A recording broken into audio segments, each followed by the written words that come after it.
Hello, welcome to The Update. I'm Ash Gardner. Sam Kerr has returned to the stand and faced a grilling on day 4 of her racial harassment trial. The Matilda star has told a London court she was not using whiteness as an insult in a heated exchange with a police officer. She's accused of racially harassing the officer when she called him stupid and white after a night out in 2023. The hunt for a gunman continues on the Gold Coast after a man was shot with a homemade weapon in the Tullabudgera Valley. An emergency declaration has since been lifted.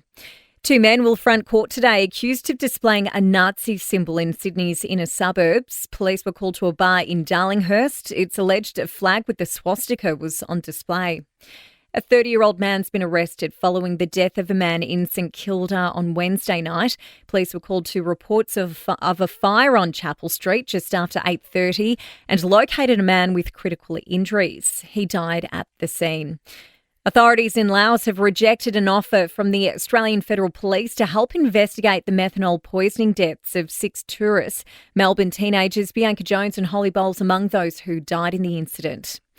The Prime Minister is waking up in Alice Springs, where he's due to announce an $840 million boost to combat crime in the Northern Territory. There'll be a focus on policing and women's safety. Donald Trump has doubled down on his push for a US takeover of Gaza, insisting Israel will hand the enclave over to America. The US president insists no US soldiers would be needed under his proposal.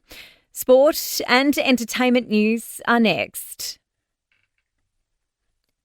Melbourne is set to make sporting history. The Herald Sun reporting a contract is set to be inked to bring at least one NBA side to Melbourne for a series against NBL teams at Rod Laver Arena.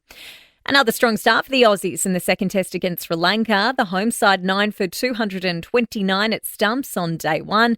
Cooper Connolly making his debut at the expense of Todd Murphy, but only bowled 3 of the 90 overs.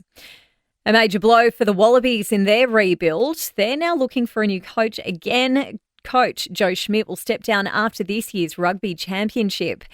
And in NBL, the Cairns Taipans have beaten the Brisbane Bullets 100-88, while Perth Wildcats coach John Riley says he expects to field a full-strength side in tonight's final clash of the regular season against the 36ers.